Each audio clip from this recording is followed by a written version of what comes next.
Every time I open my social media, whether it's Facebook or Instagram or TikTok or Threads, I feel like I'm watching the same movie on repeat because everybody's arguing about the same recycled topics: carbs versus no carbs, whether you need to use the scale or just throw it out and go based on how you feel and how your clothes fit.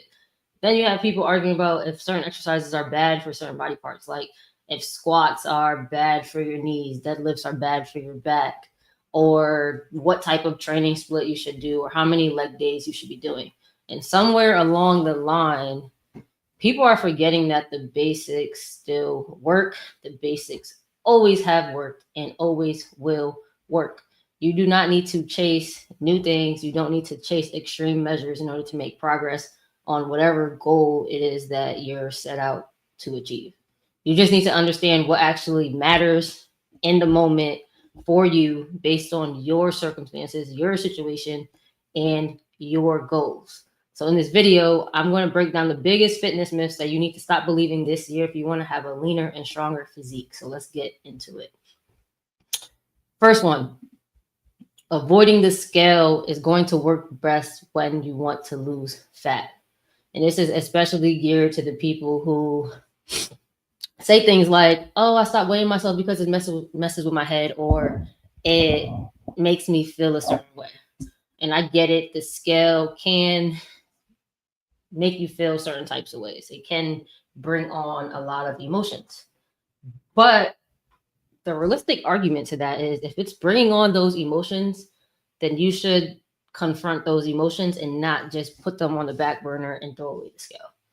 Like, we shouldn't have a number elicit any visceral response. Like, that should not be a thing. And if it is a thing for you, then we have to acknowledge that and stop running from the problem. And this is where having a coach and a mental health therapist may really be helpful for you. It's not a bad thing at all. And I think certain people just override this real problem, and um they just they override this real problem, and they act like the scale doesn't exist. They act like the number that is showing up does not exist. And at the end of the day, whether you're looking at it or not, we all have a body weight. And it's interesting because we don't do that with any other aspect of our life.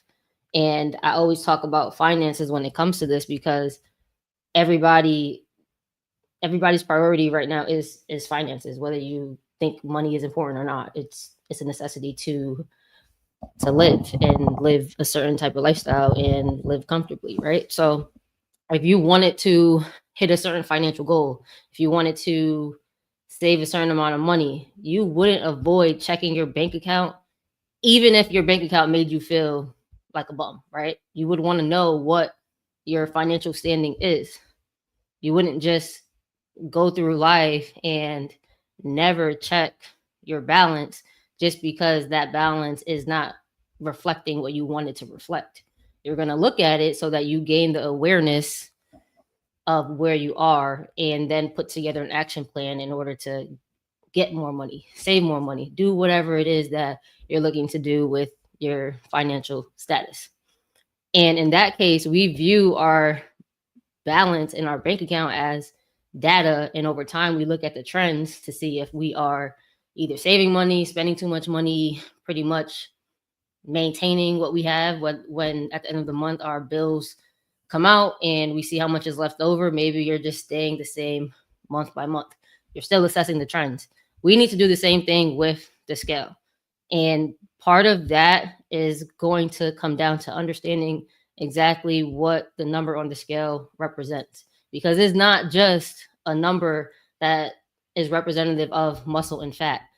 It's a number that represents your hydration levels, the food you just ate, yes, fat, yes, muscle, also bone. So with all of those different things that are making up that number, whenever you see the number go up or down or just move in a direction that's undesirable to you, we cannot make assumptions that it's fat or you're losing muscle. We have to just track the trends over time, the same way you track the trends with your finances. So if you want to understand what the number on the scale actually means so that you can approach it in a more healthy way, just comment scale and I'll send you a video because I literally just recorded one. last week regarding using the scale. Myth number 2, everybody's or everyone's body works differently. This is a myth from the standpoint of health and fitness being black and white. The principles that happen on a physiological level are black and white. There is no arguing that. Now, the gray area is the application of them. People love to make it seem like their bodies are drastically different from everyone else's. And yes, we are all unique. Oh. Yes, we are all unique, but the reality is we all lose fat, we all lose muscle, and we all get stronger through the same physiological processes and principles. There's no debating that. For example, fat loss is going to happen through an energy deficit. How you create that deficit through training, nutrition, or daily activity will look different person to person. That's where the difference is. That's where the gray area is, but the principle does not change.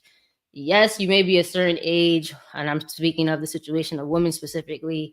Maybe you're in menopause, perimenopause, postmenopausal, and you have certain things going on physiologically that make it hard for you to get into that deficit. That's a real thing, but that does not mean that a deficit does not work for you. It just means that you have things inhibiting you from getting into that deficit, right? So that's a common myth that people have. They always think that they're the exception to the rule, when in reality, we have to really break things down objectively. And once you do that, you'll realize that you may have different circumstances, but at the end of the day, we have to fix those circumstances so that we can use the principles that our body operates on, no matter what. It doesn't matter if you're black, you're white, you identify as whatever, you have XYZ condition. Those things can impact how we get into a deficit, but that does not mean that a deficit does not work for you. It's very nuanced. And that's why everyone's body works differently when you apply these principles, but the principles remain the same. If you wanted to grow muscle, everybody's muscles are going to grow through progressive overload, and you're going to need to take into account your nutrition and your recovery. And how that looks, how you organize progressive overload, or how you organize your training schedule for muscle building, or what exercises you use, those things are going to be different based on whatever your lifestyle is, how many days you can train, any mobility deficits you may have, any injuries you may have had in the past, or injuries that you're dealing with now. But muscle still grows through progressive overload, proper nutrition, proper recovery. Those principles stay the same across the board. Doesn't matter who you are. Same thing with strength. If you want to get stronger, say you are going to do a powerlifting competition, you're going to need to consistently train squat, bench, and deadlift.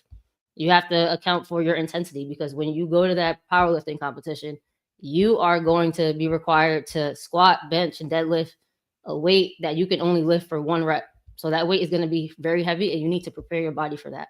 You're not going to be in the gym for the next 12 weeks doing sets of 12 to 15 reps if you want to do a powerlifting competition. You need to actually train similar to what you are preparing to do in your meet. And this is where muscle building versus strength kind of changes in terms of programming. This is why people who power lift have a different program than people who are preparing for a bodybuilding competition. Yes, we're all doing compound lifts and we're all doing hard exercises, but the programming of it is going to be different. But that difference just comes down to your circumstances, but the principles that get you to a max lift or to building muscle, those things apply across the board. So I say all of that to say, yes, everybody is different, but the principles that make your goals happen are not. Myth number 3, body part splits. So body part splits don't make sense for majority of people who want to build strength and improve their physique. And when I say body part splits, I'm talking about what people would traditionally call like a bro split. And it's basically a routine where each training day focuses on one specific muscle group or one specific body part. So for example, say Monday you do chest, Tuesday you do back, Wednesday you do shoulders, Thursday you do arms, Friday you do legs. So the idea is to just train one muscle group really hard once a week. But if your goal is to get stronger and build muscle, that's too little frequency to make significant progress. Because think about how many times most people go to the gym. I'm not talking about the people who lift 6, 7 days a week. I'm talking about majority of the population who goes to the gym. It's anywhere from 3 to 5 times a week. If you were to go in the gym and do chest one day, say Monday is chest, Tuesday is back, Wednesday shoulder, Thursday's arms, Friday's legs. By the time you get to the end of the week, it's going to take you like 2 weeks to just hit that same muscle group again. The frequency is not there. And if you're not training on a daily basis really, really hard, which most people don't have either the time to, don't have the desire to, or it just doesn't fit their lifestyle, it's not going to make sense to do a body part split. And in this day and age, most people, like I said, are not going to the gym that frequently. So you end up leaving a lot on the table. So if your goal is to get stronger and build muscle, you need to be training your muscle groups more frequently, and you need to be training them harder than just one time a week. So this is why I always talk about training based on movement patterns, because when you train based on movement patterns, you automatically hit all of these muscles more efficiently, more often, because you're typically doing compound lifts that use multiple major muscle groups at one time, as opposed to doing a whole bunch of isolation exercises. Myth number 4. This is the myth that has been coming up very, very often lately. And it's you have to eat less to be in a deficit. I know we call it a calorie deficit, but it's really an energy deficit. And when you view it like that, you realize that deficit does not have to come from eating less. You can create a deficit through training, through nutrition, or a combination of both. So I always tell people to think of your body like a scale. On one side of the scale, you have nutrition, right? So everything you eat and you drink. On the other side, you have training and movement.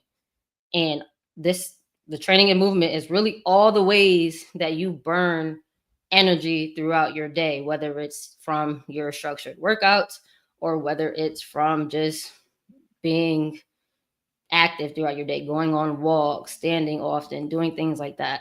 If you want to lose fat, you have to tip the scale so that you're burning more calories than you're eating, right? So this is nutrition. So if you want to lose fat, you're going to have to tip the scale so that you're eating less than you're burning, or burning more calories than you're eating. Or you can burn more calories through exercise than you're eating, right? So it'll be like that, right?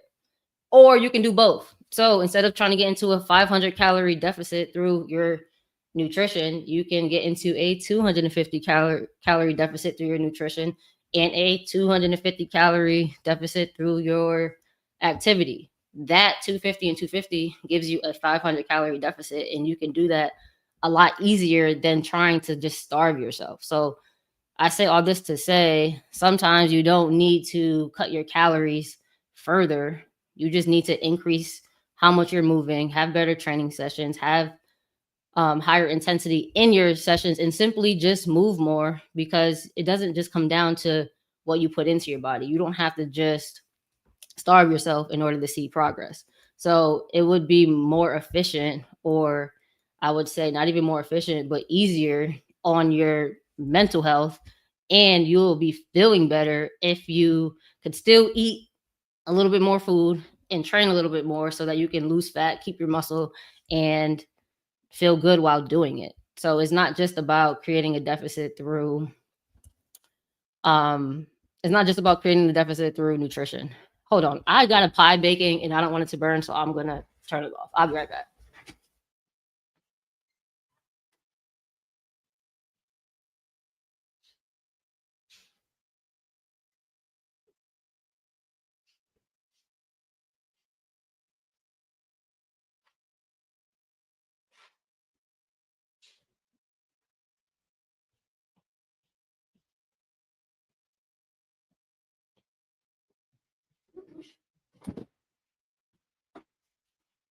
All right. So moving on to myth number 5. Push pull splits are the best way to train upper body. So separating your upper body into one separate push day and one separate pull day is great if your goal is to just maintain what you have. If you're trying to get stronger, build muscle, that is not a good way to train at all. And I know it's something that gets thrown around a lot. And I think it really works if you have the time to hit the gym 6 days a week, because you can do push, pull, legs. That's 3 days already. Then you can do push, pull, legs again. So that gives you the ability to train your push muscles twice, your pull muscles twice, and your legs twice. But you see how that requires you to work out 6 days. Most people are not working out 6 days a week, nor do they even need to.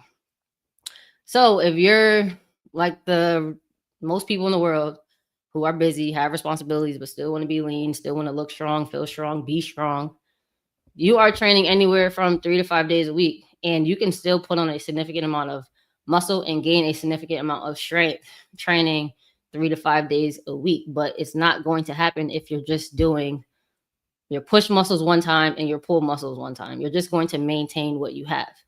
So what that means is you have to have more frequency. So more frequency gives you more opportunity to grow, more opportunity to get stronger. So instead of doing separate push and pull days, what I like to do, my clients and myself, is to combine push and pull exercises in the same workout and do that twice a week. So you'll do a push exercise and a pull exercise all in one day and do that twice a week. Now that gives you more frequency, and with more frequency comes more volume. And when I say volume, I'm referring to how many working sets you accumulate throughout the week, because this is going to be one of the biggest factors for muscle growth. If your goal is to grow muscle, you want to aim for anywhere from 15 to 30 working sets per muscle group that you want to grow per week. So if you're only hitting your muscles one time a week with the push muscles one day, the pull muscles another day, you're going to have to cram all of those sets, all of that volume into one session. And as you go through that session, you're going to notice that you're not able to keep a high intensity of training each set as you're doing 15 sets per muscle group. Like, that's just very unrealistic. And it just would make more sense to have better training performance and better recovery if you were to just split that into 2 separate days. So you can do push, pull, legs if you're doing 6 days a week, but anything other than that, you should just do 2 upper body days where you include push and pull on the same day. And that's typically done with a 4-day split, like a 2 upper body days, 2 lower body days. Or if you are only training 3 days a week, don't do a push pull legs, do 3 full body days, or 1 upper body, 1 lower body, and 1 full body. All of these options give you the ability to hit all of your muscle groups twice a week. So when you're hearing certain types of splits being thrown around, you have to consider these things. Like, is it giving me enough volume for the goal that I have? Is it helping me maintain? Am I looking to maintain, or am I looking to keep progressing? Because if that's the case, that's going to determine what type of split that you do. So this is what I mean by people are arguing about these workout splits and what you should be doing and what you shouldn't be doing, but they're not giving you this detail. Because I can tell you, don't do a push pull leg split, but if I don't tell you why, you're going to be like, that's dumb. Why are you saying that? So I'm giving you the insight into why some training splits make more sense for certain people compared to others. All right, myth number 6. I think we're on myth number 6. Protein is the only macro that matters. Protein is talked about so much, and it is undoubtedly important, but it's not the only important nutrient for fat loss, muscle building, or just general health. So you actually need to pay attention to all of your macronutrients in your total intake. So when we talk about macronutrients, we're talking about carbs, proteins, and fats. Carbs are going to be our body's main energy source. They're going to fuel your workouts the best. Fats are there to support your hormones and give you like long-lasting energy. So take the marathon runner or an triathlon person, and they are going to require a lot of carbs and a lot of fats, and fats are going to support them on their long distances. Like when you're running 15, 20, 25 miles, when you're swimming long distances, things like that. So it's not just important for endurance athletes, but that was just an example. We need to take into account all of these things, especially women. You don't want to be starving yourself when it comes to your fat intake. You need to have a certain amount of fat so that it can support your hormonal health. All right. When you start dipping into very, very low fat intake, that's when you start to get problems with your like cycle, and you can start to have problems with energy. And also, it's also going to impact your recovery. So it's not just all about protein. There's so many times where people are like, I'm hitting my protein goal, but I'm not losing fat. I'm hitting my protein goal, but I'm not building muscle. And the reason for that is because, yes, protein is important for maintaining muscle and also building muscle, but it's not the only factor. If you're trying to lose fat and you're not taking into account your total intake, it doesn't matter if you're hitting your body weight in protein if you're still eating in a surplus. Like you're telling your body to either gain weight or hold on to the weight that you're already at. You're not encouraging it to lose weight. You're not encouraging it to lose fat. If you want to build muscle and you are hitting your protein intake, but you're not at maintenance or you're not in a surplus, it's going to be really, really hard for your body to build muscle unless you are a complete newbie who has never touched the weight before. So nutrition is not just about protein. You have to consistently take into account your carbs, your fats, and your protein, and make that work for you based on your goal and how you want to train, and also how each macronutrient makes you feel. Some people are going to do better on higher carb than others. Like there's a wide range of ratios that work for people. So you're going to have to do a little bit of trial and error to figure that out. But it's not just about protein. Myth number 7 is you need to train legs 3 days a week. And this is so far from the truth, because the people who are doing 3 days a week, when you really look at their program usually just exposes the lack of precision in their training. So if you're feeling like you need to do 3 days a week, I would challenge you and ask, are you actually maximizing the first 2? And when I say maximizing, I mean dialing in your exercise selection, proper execution of those exercises, having appropriate intensity, and getting enough total volume across the week. So when you train your legs the right way, accounting for all the things I just mentioned twice a week, you'll quickly realize that a third day is not necessary. You were just making up for the lack of precision with the training variables that I mentioned. Because if you are taking each set to anywhere from 2 failure or 1, 2, or 3 reps shy of failure, you don't need a ton of leg exercises. You just need a squat, a hinge, a single leg pattern, and like 2 or 3 or 1 to 3 isolation exercises for your glutes, hamstrings, and quads, depending on what muscles you're really looking to target, and you're fine. But you have people that are doing 11 plus exercises of like cable kickbacks, clamshells, banded sidewalks, sumo squats, leg press, back squat. You don't need all of those things. If your program includes all of those things and you're doing 3 days a week, you're just training more than you need to. And more training does not always equal more results. I know somebody's going to comment and say, oh, well, let's not let people train 3 days a week if they want to. It's not the fact that training 3 days a week legs is bad. It's just the fact that if you're training 3 days a week and you haven't maximized your first 2, that third day is not going to make a difference because you're just doing the same wrong things on repeat.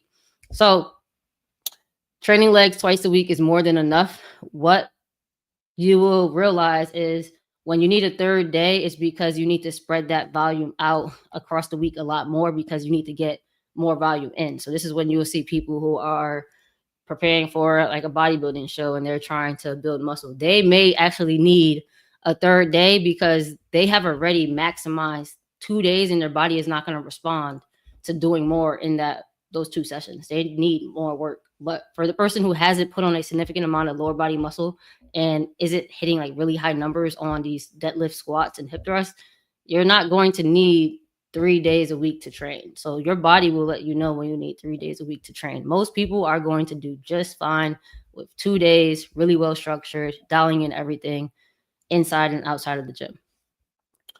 Myth number 8. We got 2 more. Bear with me. Myth number 8 is your MRI determines what you can and can't do. So the thing about MRIs is it tells you what's there, but it can't really tell you how to train or what your body is capable of. And in America, I know a lot of people outside of America, but in America, we spend millions and trillions of dollars on MRIs, and most people put too much weight on what an MRI says and not enough weight on what their body is actually capable of in the moment. I'm not anti MRI at all. Multiple times a week, I am emailing doctors, letting them know that their patient probably should get an MRI for certain things. So they are useful in some cases, like when you're dealing with red flags, you have unexplained symptoms that cannot be reproduced with specific movements, or when surgery might be on the table. Take a traumatic incident. You get into a car accident, God forbid, or you were playing pickleball and you pop your Achilles. Obviously, the MRI is going to dictate what you can do, but that is not majority of the cases, and that is not the majority of cases that MRIs are used for. So MRIs aren't really the problem, but it's more so how it's misinterpreted. So MRIs can show things like disc bulges, meniscus tears, rotator cuff damage. And these things can pop up in people who have no type of pain, no pain at all, full function. They don't even know that they have these things. So whenever someone says my MRI shows XYZ, that does not automatically mean that that's the source of your pain or that's something you need to be limited by. What is actually important is how you move, what positions trigger your symptoms, your strength, your control, how you recover.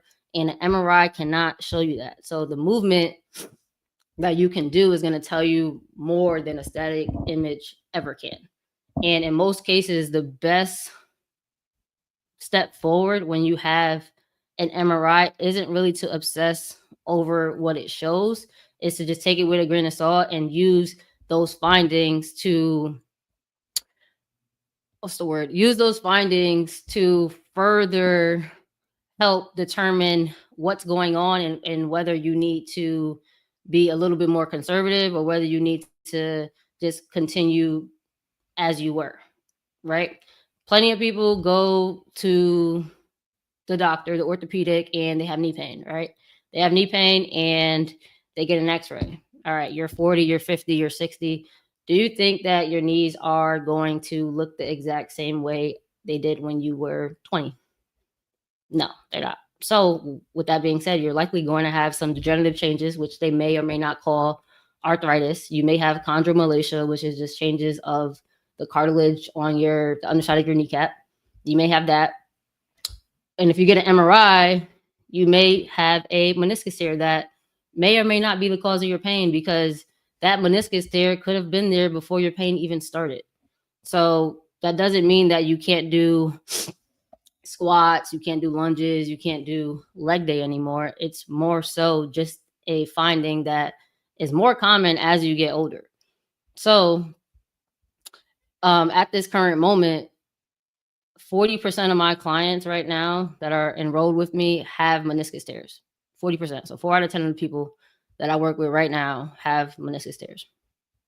2 of them have had ACL reconstructions in the past, and 1 has actually had a knee replacement on both sides. And they all do variations of squats and lunges without any issues. And yes, not all of them are doing forward lunges or walking lunges, but we're still training some form of a squat and a lunge. And I say all this to say that they have all gotten MRIs and x-rays which show various different things, but we're not using the MRI or the x-ray to determine what their training program looks like. We're using an actual movement assessment and an actual strength assessment, mobility assessment, to figure out if they can actually tolerate these movements. And this is actually leading me into the last myth. Squats and lunges are bad for your knees. So I just mentioned how 40% of my clients have meniscus tears on MRIs. 2 of them have had ACL reconstructions, and 1 has had knee replacements, bilateral knee replacements, and they all do squats and lunges without any issues. This just shows you that squats and lunges aren't inherently bad for your knees. It's more so bad when your body isn't prepared for them. So when your body isn't prepared for what you're asking it to do, you're likely going to have pain. And most of the time, the issue isn't the exercise, it's the execution of the exercise, it's the load, or like I said, the lack of preparation. So many times people will say, oh, squats and lunges are bad for my knees. I went to a boot camp class and they had me doing a lot of lunges, a lot of squats. And then when you dive into their training history, they haven't trained and did a squat, a lunge, or anything that's very stressful on your knees in years. And most of the time, it's like when they were a college athlete 25 years ago. Then they started to have kids, they started to have more responsibilities, and they haven't trained. So now they're trying to get back into fitness through boot camp classes or something that's convenient, and those classes aren't really taking into account what their body is prepared for. So you're going from not doing any sort of squat, lunge, anything that's knee dominant, to doing that 3 times a week with endless reps. It makes sense why your knee hurts. It's not because of the squat or the lunge is inherently bad for you. That variation might not have been good for you, because a walking lunge or a forward lunge is a lot different on your knee joint than a reverse lunge or a split squat or a leg press. So these are the nuances that we have to take into account when we're talking about if an exercise is bad. There's really no exercise that is inherently bad for you. It's more so, are you ready for it? Do you have the mobility to do it? Do you have the control to do it? And do you have the strength to do it? Those are the things that people don't look at. They just look at the exercise and point their finger there. But these are the things that we actually have to consider, because the point of exercise isn't to avoid movements that challenge you. It's really just to get your body prepared for them. And when your body becomes more prepared for them, you notice that you don't have pain. So that was the 9th misconception. These are the exact things that are keeping people stuck, because they're hearing all of these things without the full context or nuance that goes with them. So they end up trying to reach their goals with only half of the information, because online we got 30-second reels and 2-minute reels that only give you a glimpse of what you need. And then you take that information and you end up trying to approach your goals with only half of that information. So once you understand the nuance and the context around what actually matters for you, and actually understand the why behind some of the blanket statements that gets thrown around online that go viral, and how to apply it to your specific situation, that's when everything starts to change for you. So if you want a deeper breakdown of how to train smarter for your goals, how to eat for your goals and your body physique that you're looking for, and actually do it in an efficient way, then grab the Lifter's Blueprint. It literally walks you through all of this in greater detail, all of the training principles you need, progressive overload beyond just adding weight to the bar, because that does not work for long. All of the structure depending on your schedule. So if you're working out 2 days a week versus 5 days a week, it talks about how to best structure your days. There's templates inside. And the best part of it all is, as I come across common questions or frequently asked questions, and as I learn new training insights and rehab insights to help you continue to lift heavy and train without completely wrecking your joints, I am consistently adding things to this document. So once you purchase it, you'll always have access to it. So every new update that I put in there, it's automatically yours. There's no additional fee. You can grab it in the link below for $27. If you're watching on YouTube, it'll be the first comment on this video, and it'll also be in the description. So grab it there. And if this video helped you see anything in your health and fitness journey differently, let me know in the comments, and definitely hit like, hit subscribe, share it with your gym partner, because the more you understand the context behind these training principles, these fitness principles, the more you'll be able to improve your physique in a way that actually lasts. With that being said, if you guys have any questions, drop them in the comments, and I'll see you in the next video. Peace.